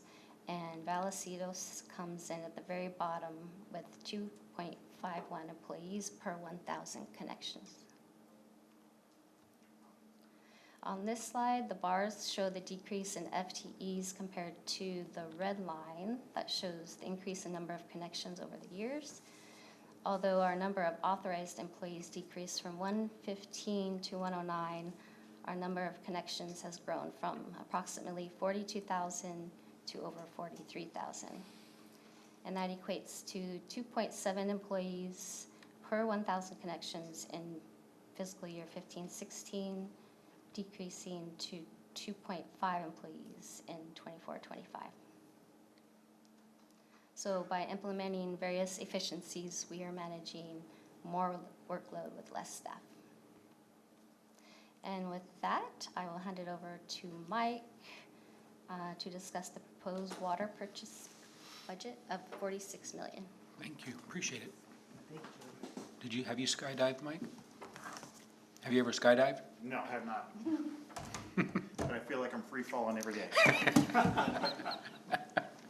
Thank you for the So let me presentation. first start out with saying that I've been 10 days caffeine free, but James and Wes both told me I have to speed this up. So I've had 2 Pepsis for lunch and this is my second iced tea, so I should go a lot faster. We'll try and keep up. Yes. So it's less than my fault if, Yeah. happens. So I'm shaking right now, but no. So water purchase as a percent of budget, Jody mentioned that it's about 74% right now. So historically, back in about 6 years ago, the percentage of water purchase was about 70%. And as I see, San Diego County Water Authority is increasing their rates faster than inflation, that percentage is only growing. So right now it's about 74.3% and projected to go up to about 76% in a couple of years. So the preliminary budget estimate, none of these numbers on my slides have changed since 2 weeks ago, although we have some updates which I'll go over. But at the time, the best information we had at the time was the preliminary budget estimate was 15.6% from the Water Authority. Let me explain some of these numbers because I know Director Boyd Hodgson, you're on the Water Authority Committee. When you hear some of my numbers are fiscal year, so they take 6 months of the current year and 6 months of next year. So my budget numbers, percentages won't match exactly what you hear from the Water Authority. So just know it's a combined number. Okay. So that's at 15.6%. They go tomorrow with their preliminary budget, I believe, and I was able to get into their cost of service study, and I have looked at their updated numbers. So from 15.6%, it actually has dropped to 13.6%. At the time, I told you about 1% change would be about $250,000 in delta on that. So that 2% actually comes to about $600-ish thousand that the district will be saving. The one caveat that I want to mention is that even though the Water Authority is reducing their rate increase, I kind of have to be careful with that because is it a true reduction in terms of are they doing something to reduce expenses or are they just kicking the can? So there's some immediate relief, but it could be long-term pain. So I just kind of want to caution the board with that. So with VWD, as you know, we are currently, and I think in year 4 of 5 of our current Prop 218 notice. And that notice did limit our rate increase that we could pass through to the customer at 6.5%. We are looking to go out for a new Prop 218 sometime this late summer. So with that, there'd be a potential of 2 rate increases that we'd want to do. One in the August-September timeframe to kind of catch up for the past couple of years where we were limited at 6.5%, but the Water Authority passed through 14% and 9%, I believe, the last couple of years. And potentially an additional 7% sometime in the January-February timeframe. So those numbers may come down about 1% or so based on the new numbers that I got from the Water Authority. We also talked about adjustments of pump zone rates, which I'll get into in a couple of slides.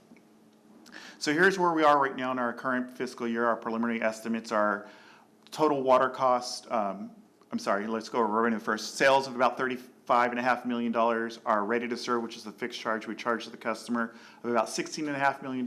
And our pumping cost recovery, which again, I'll get into in a second, but it's supposed to recover 95% of the electricity costs only of $740,000. Our water costs for this current fiscal year are coming in at about $39 million. The one note to that is there's some one-time savings that we've seen. The desal plant was down for a couple of months, almost 2 months. So we saw a $1.5 million savings overall with not having to purchase the more expensive desal water. So when I bring in the next slide and we compare it, it's not a real comparison, apples to apples. So I just want to kind of caveat that. So for our for our next budget year, the water sale purchases are about almost $40 million, and that does include the 11 and 7% that increase that I mentioned a slide ago, with ready to serve going up to about $17.5 million, again the fixed charges, and the pumping cost recovery charges of about $840,000. The water costs then are going to be about $45.8 million, and I have a slide on that breaks it down by our sources, and I think it's the next slide. Oh, one other slide. So I do a sensitivity analysis to show what would happen if our projections were off one way or another, plus 10%, minus 10%. Was it a really rainy season? Was it a really dry season? Was there some kind of government restrictions where we have to restrict water usage and things like that? So they're kind of like bookends of what would happen to our reserve balances with the change in demand. So a minus 10% change in demand, less water being delivered to our customers, would be a net hit on our reserves of about $1.5 million. And conversely, a 10% increase in sales would be about almost $1.3 million to our reserve balances. So here's our different sources of water that we purchase. Again, the first two are contractual obligated purchases of water, so they're basically take or pay. Well, the desal is take or pay. So we have a contract with desal to purchase 3,500 acre feet. The cost per acre foot for that fiscal year, 25-26, is almost $4,000, $3,944. And then to the right is the extended cost of $13.8 million.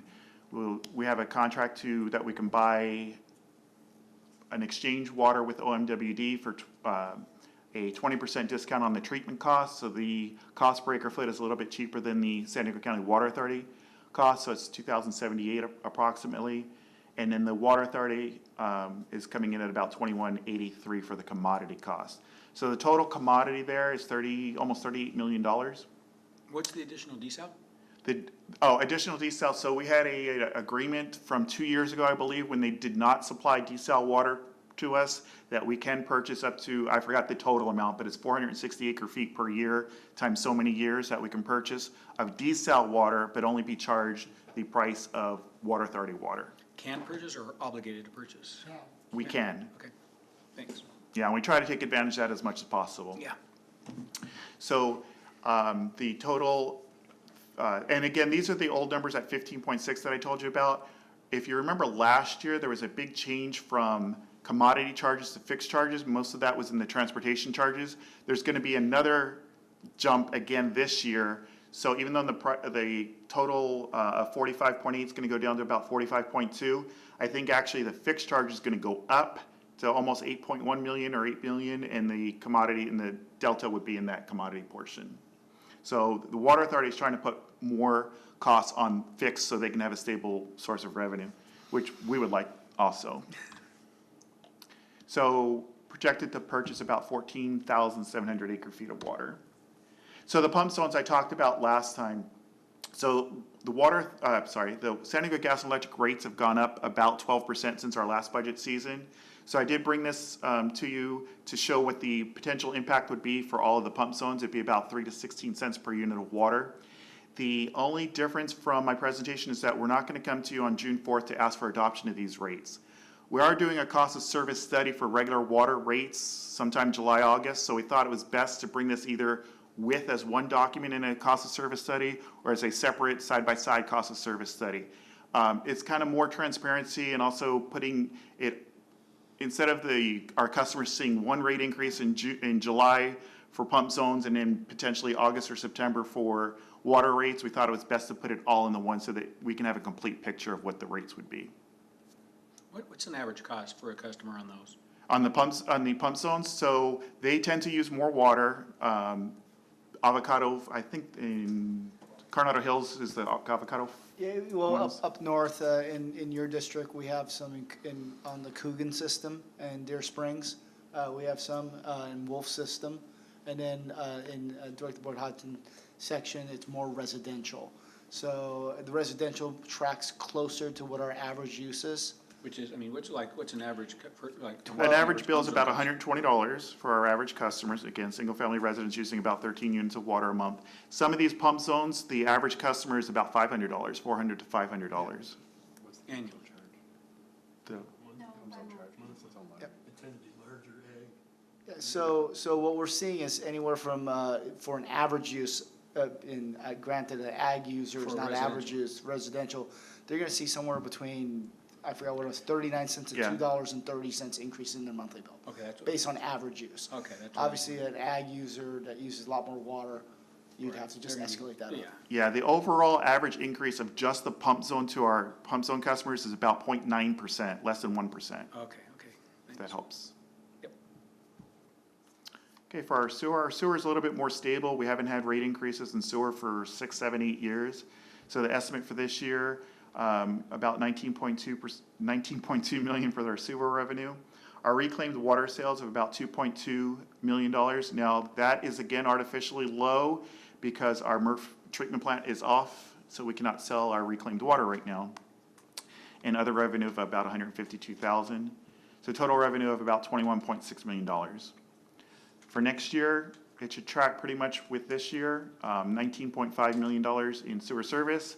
We are working on a new reclaimed water sales with our two agencies, and assuming a full year of sales, it'd be about $3.9 million with other revenue of $244 for a total revenue of about $23.6 million. And I think that's the end of my presentation. So if you have any questions, I'd be happy to answer them. Wow, that iced tea really worked. It's kicking in. Thank you, good job. Any questions? So plant shutdown, how long is it gonna be shut down for? So right now, I think Jason just gave me an update. It looks like it's gonna be shut down to October, so it will affect us in the next fiscal year. And so our costs at ENCINA will go up proportionally because we'll be sending more liquids there. But once the plant is up and fully operational, you'll see that seesaw that Scott was talking about, where our costs will dramatically decrease because we won't be sending liquids there. So October is kind of a goal? Well, that's what they say, but the contractor's behind, and we'll be coming back to the board at some point to talk about the contractor. Gotcha, thank you. Excellent, Jody and Mike, thank you for your presentations. Are you continuing on, or are we? Yes. Unfortunately, it's still going. Still going, okay. Fortunately. This is Bring it on. the third guy to jump out of the plane. I too have not gone skydiving. Okay. Like Mike. And Jody had to bring out the medals, so I got to talk about it. I'm not wearing my hardware this year. I don't know if you noticed. She asked me if I was going to be wearing it to the meeting. Yeah. I did bring it, didn't wear it, because it's kind of a sad story. Matthias is still here. We competed this year. I told you at the board retreat that I was going to take his gold medal back this year. I beat him, so I ended up beating my best time and being ahead of him. Unfortunately, I got second place and he got third place. So there was a guy that beat me by 55 seconds. Nothing wrong with silver. Heartbreak. I'll get him next year. Silver and bronze is pretty good. So we did. We took second and third. So it's a really fun event. This guy came out of nowhere. He was in third last year, and he took over, came after us. So that's my sad story, I guess, in a way. It's not even that sad. That's not even bad. So on to the budget presentation. We strive for gold here at Vallecitos. We do. We strive for gold. And silver 2 years in a row. It's just a little. Okay, so the next part of the budget presentation, we're going to talk about the capital budget. And you can see in the top right, the capital budget that's being proposed for fiscal year 2026 is $39.4 million, or 31% of the budget. We also look at the 10-year capital budget, which is $214 million, and we're going to go into a little more detail on that. So this slide actually summarizes pages 35 and 114 of your budget. The top is the CIP budget, and the bottom is the vehicles and equipment. And we can see the $214 million is here, and it's made up of carryover projects, which are projects that were budgeted in previous years but haven't been completed. And that's 127.9. And then we have new CIP projects, which are either new requests on existing projects this year or new projects in total. And then we also have future projects, which are projects that will not be worked on in 2026, but are included for financial planning purposes of $39.4 million. And the biggest changes from budget year to budget year, our carryover projects are budgeted to increase by $61.5 million, and you can see the new CIP requests are budgeted to decrease.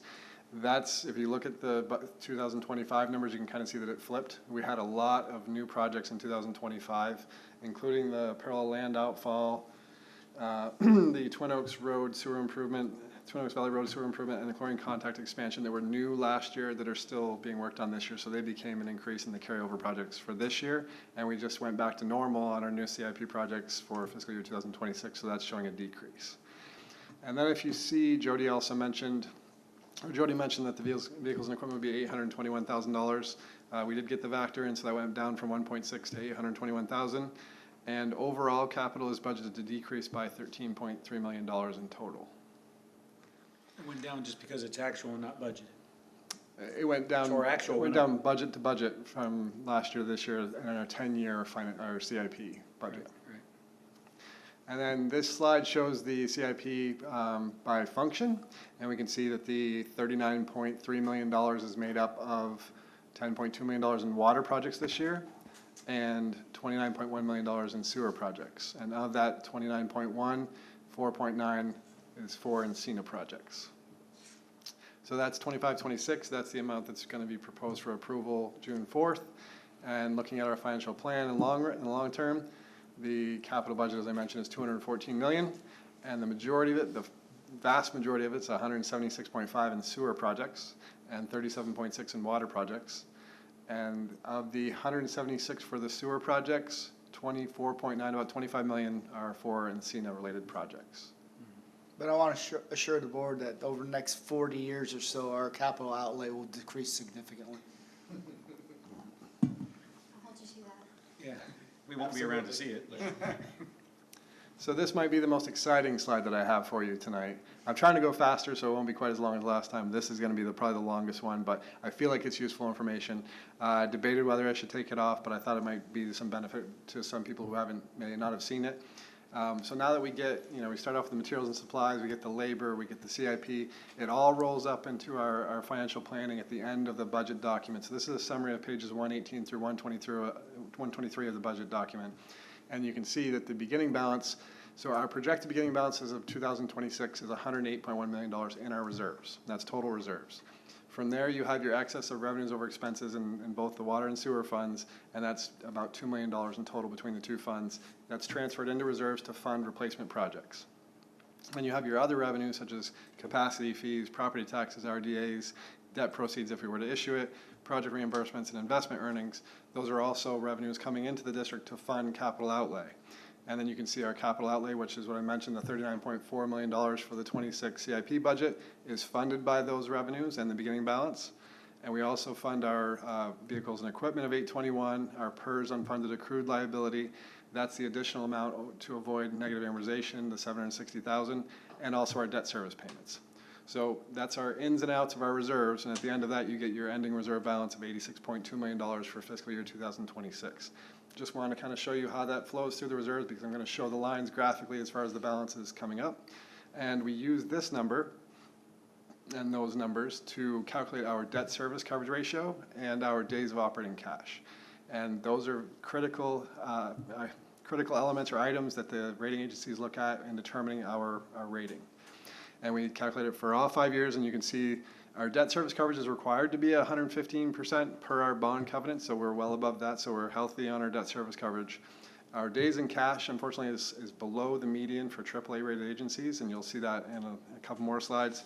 But in talking to rating agencies, specifically Fitch, because of our, we maintain other things at the district, we should be able to maintain our AAA credit rating as long as that's somewhere between 300 to 350 days in cash. And you can see in the next 5 years, it should be between 330 and 383 based on this financial plan. So that's the rest of its graphs, so it should be a little bit better. So these are our reserve balances, historical and projected. And you can see it's for both water and sewer. Water's in blue and sewer's in green. And total reserve balances did increase in 2021-22. You'll see a noticeable increase there. That's as a result of the debt issuance for the 2021 ACOPs. So we had a cash infusion of about $20 million or so going into those two funds. And now we are spending those funds as planned.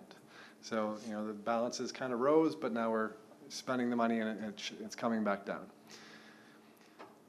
Next, we'll look at the reserve balances. So this is the water replacement reserves. These are the reserves funded by rates. And this shows our floor and ceiling based on our reserve policy. And we can see that the balance of the water replacement reserves per our budget is going to be $30 million in 2026. And it should be around $32 million in 2030. Both are above the floor, well below the ceiling, and within policy limits. And it is worth noting that in 2027, as I mentioned before, if all the CIP projects come to fruition and we spend all the money on we have, I think, $25 million in water projects in the next 2 years, we may have to look at the potential for issuing debt in 2027. However, that's not something that is being approved by the board for this fiscal year because you're only looking at 2026. So this is the sewer replacement reserves. So you can see the floor and the ceiling. And sewer reserves are budgeted to be about $46 million in 2026. And they will be around $52 million by 2030. There are a lot more sewer projects as I've shown. And in 2027, as a result of the chlorine contact tank expansion, the ammonia lift station replacement, and the MRF conversion to sodium hypochlorite, if all three of those projects are done on time, we may have to look at the potential for issuing debt in 2027. It's about 13 to 14 million. But fortunately, those projects are related to capacity or reclaimed water, so they shouldn't affect the sewer rates. And I did mention I was going to talk about days in cash. This is the first time you've seen this slide this year. These are the projected days in cash, and you can see the orange line is the Fitch median for AAA rated agencies. And I'll say AAA rated retail agencies. So it's the average of all those AAA rated retail agencies, and it's 686. So we are well below the median or the average for those agencies at 383. But I also mentioned— You say days in cash, explain that. So it's the cash that you have based on your days of operation. So if you're saying you've got 82 million divided by 365, that's a simple way of saying it. I mean, that's, okay. So we basically have about a year's worth of cash on hand to operate. And the median is 2 years? The median is, yeah, almost 2 years. Wow. For AAA. For AAA rated, it's 550 or so for the AA plus, and it goes down from there. How liquid does that have to be? What's that? How liquid does that have to be? They actually don't have, it's all of our investments, so ours can be up to 5 years, but that's just per our policy, and it probably varies by agency. So it's 383, but in talking with Fitch, because we have an exceptionally strong financial profile and other criteria that we've met, as well as strong management, revenue defensibility, willingness to raise rates, things like that have really helped us in our rating and our reserve balances themselves. So with about 300 to 350 days in cash, we're confident that we can maintain our AAA rating. And you'll notice, it's also worth noting that 22 and 23, our days in cash did go over the median. It was at 711 and 713. That was because of the debt issuance that we had as well. We had that cash infusion, so it raised above that, but we've been spending that money and are planning to spend more. Wes, I got a question. What's a AAA rating worth in percentage points for borrowing? That is a great question. I don't know I can't really answer it to tell you it would be this versus that. I know that we would be a lot more likely to get debt and get it, if you're looking to invest in something, you see it's AAA, you're going to go to that first. So it is going to result in a lower rate to us and more availability of debt. So if we want to issue debt, we'll have the capacity to do it, and we'll get it at the lowest rate possible. And Director Althorpe, obviously the scale is much different, but the Water Authority reported numbers in the tens of millions of dollars in additional costs if they just drop one rating cycle. So obviously you'd have to scale that because their costs are significantly more than ours. I have a question. I also have a question. Is it possible that the days in cash fluctuates based on the market? So for example, I understand, we're showing this as a reflection of our financial health, but I imagine that other water districts are also facing similar pressures, and their curves may look a little bit similar to this. So is that something that these rating agencies take into consideration? Is it relative to the market? Yep. So perhaps, they said, between 350 days in cash, we would still maintain our AAA. That's assuming that if there were no market conditions or market fluctuations that didn't trend toward this. Am I making sense? So my question is, if the market is fluctuating and we are not looking anomalous, is it possible that that increases the chances that we will maintain our AAA rating? Increases the chances that we won't maintain it?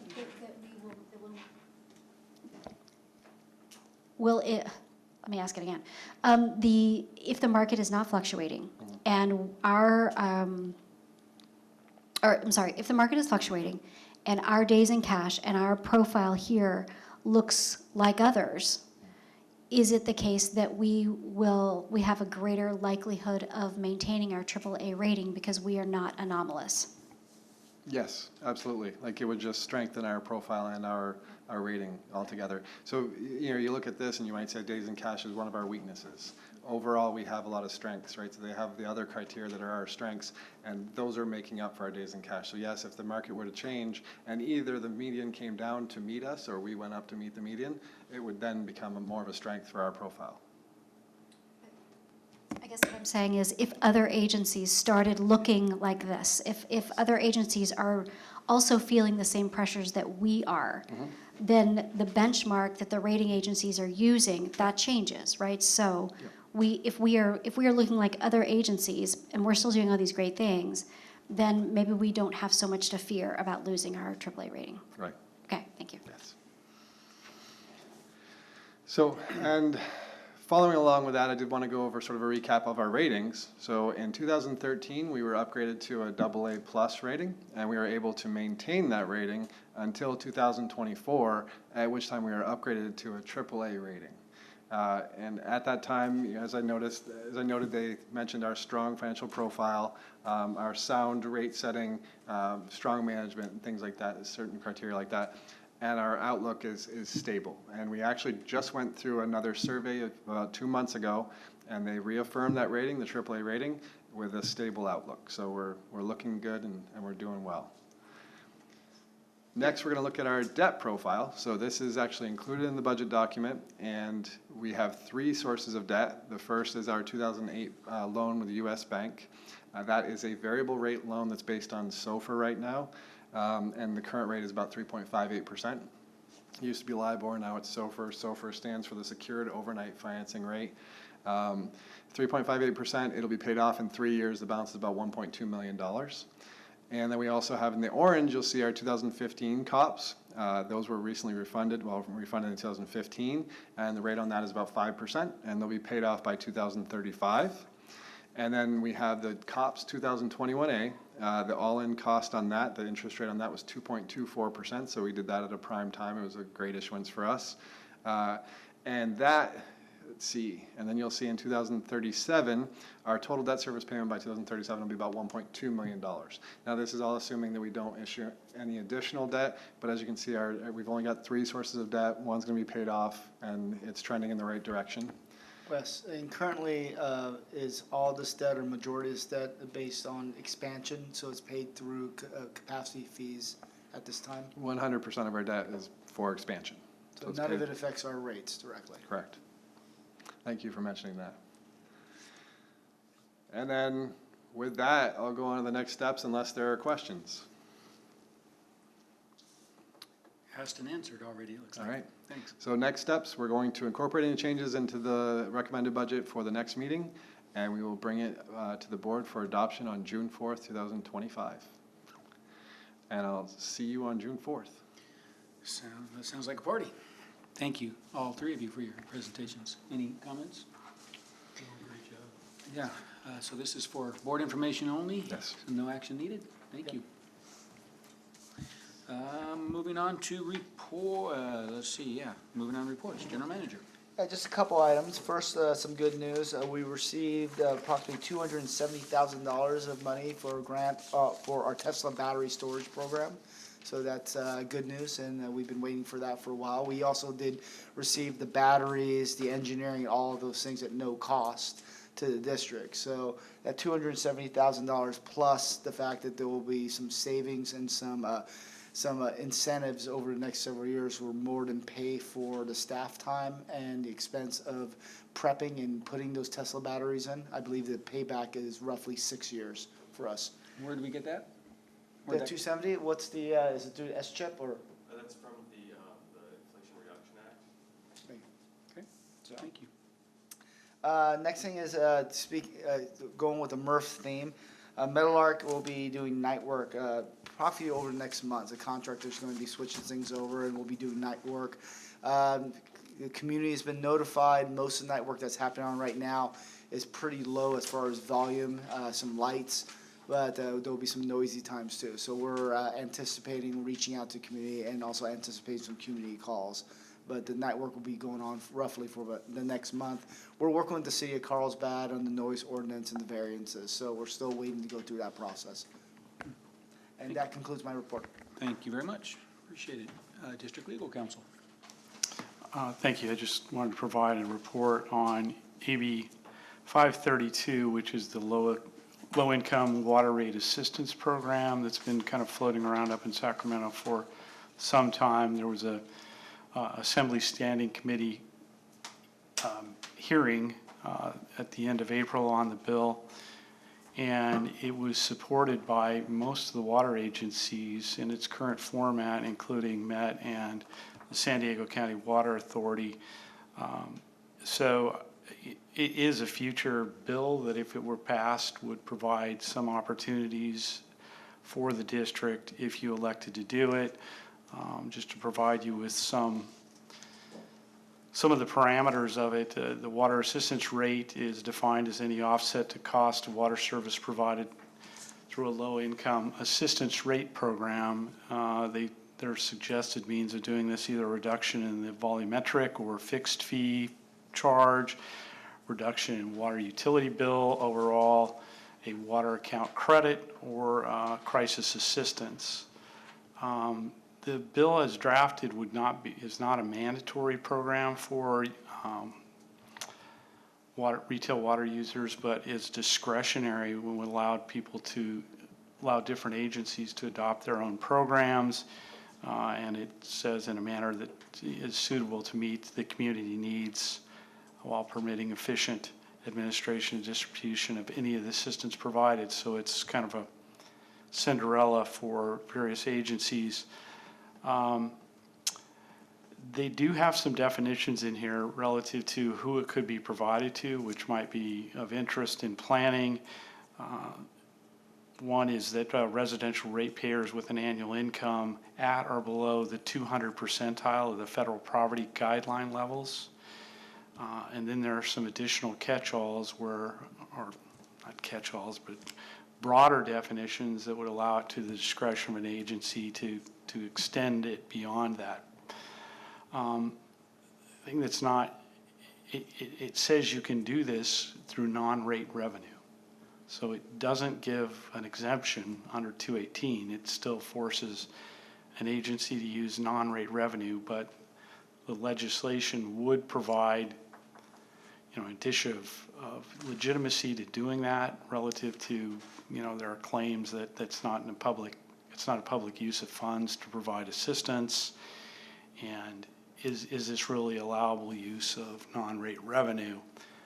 So this would clarify that you could do that if you wanted to. So it also identifies a voluntary contribution program where you could solicit voluntary contributions from ratepayers to create this fund. So there's a lot of food for thought in this for agencies that are interested in looking into low rate assistance programs. Again, it's proposed legislation, hasn't passed, but from what I saw in the hearing, it looks like it's moving in the positive direction where it hasn't in the past. There's kind of a mirroring bill over in the Senate, and people are saying the two will probably merge and move forward for passage and get to the governor's desk. So that's all I have to report on that. Thank you for the report. No, it's very interesting. Sorry, I just have a real quick question on that AB 532. So they're saying that we could use non-rate revenue for water rate assistance, but if it's non-rate revenue, couldn't we already use that? Oh, okay, so this is just saying like, okay, you can. Well, it's kind of like Mother May I. You already believe legally you can. That's why I was saying it does provide some indicia of coverage because people might question it. I know some advocacy groups have been challenging that even if you're using non-rate revenue, it's not a public use, and this would provide an indicia that it is a public use to provide assistance on water bills. But yeah, they brokered the deal to get this through, and essentially, so. Thank you for the report. Appreciate it.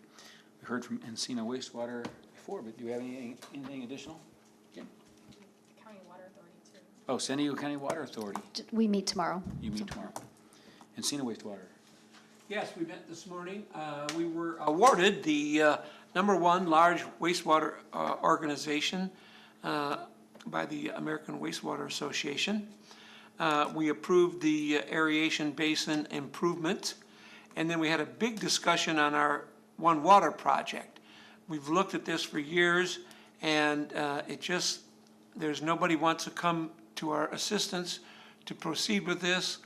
After looking at it, now at least there's an abundance of water, so nobody's willing to step forward to continue funding it, so we're going to put this on a shelf. And with that, we approved ask our manager to bring forward a draft policy for monetizing the parcel. We've got this 20-acre parcel to our south that's just been laying there for 20 years. And so now we want to see if we can get some money out of it. And so we're going to have the manager bring back some kind of policy as to what we could do with it and potentially the money we could raise from that. So we'll see how that brings. It's going to be a month or two before that comes to fruition. And that was the report. Thank you for the report. Standing committees? Anybody meet? No. Getting a bunch of no's. Those are the reports. Any other director's comments, future agenda items? Any comments? Conferences? Conferences? Oh, conferences attended? Yep. Any reports from those conferences attended? 2 of us attended the Aqua Conference last week, so I don't know. Jennifer. Oh, yeah, so I'll just share a couple of highlights that I took away. So the keynote speaker was,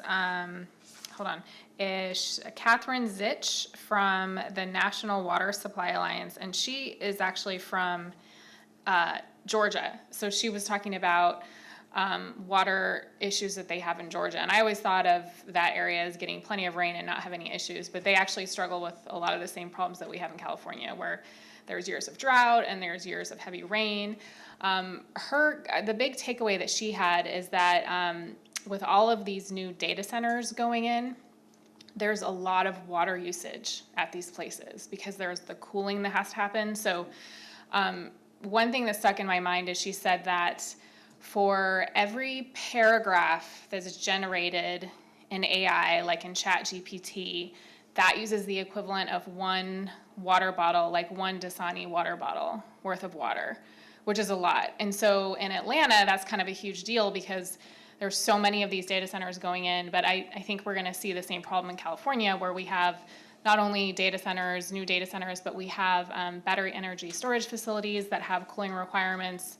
So the takeaway was, like, we need to really figure out how to manage our water resources and produce more water. So I actually went to another session on stormwater capture and groundwater recharge projects, which I know doesn't apply to our district because we don't have groundwater that's usable, but I thought it was really applicable to us as water users in the state, because this is kind of another way that we can take advantage of the wet years, capture water, and store it. But it's just something to think about for us as water users going into the future, that you know, we have reduced our water usage as far as like individuals, but we have new ways that water is going to be used going into the future.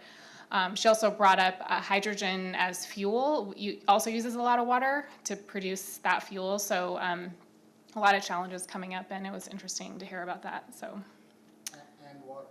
And yeah, and her thing was all these discussions and water. You go to a dinner party, you're talking about all these, you know, new technology and new investments and infrastructure, and it's and water. You know, you always have to think about water. So. That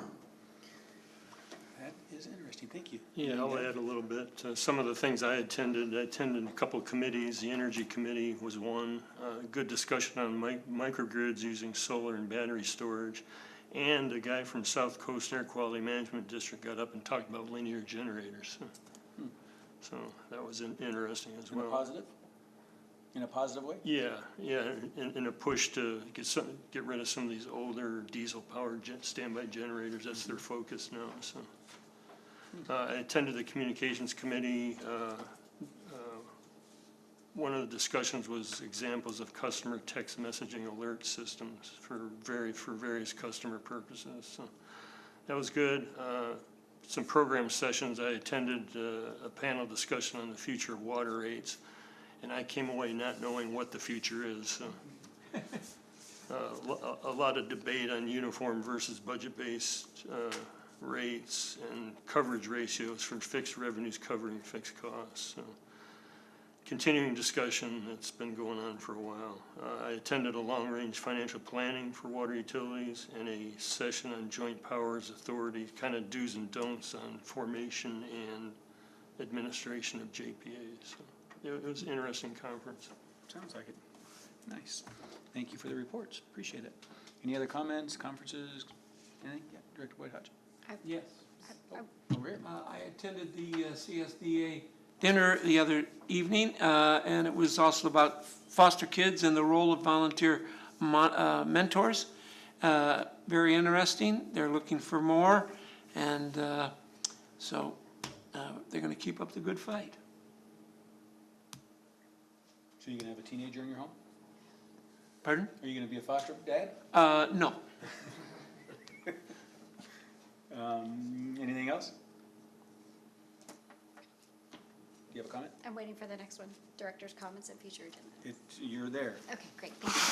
So, you know, when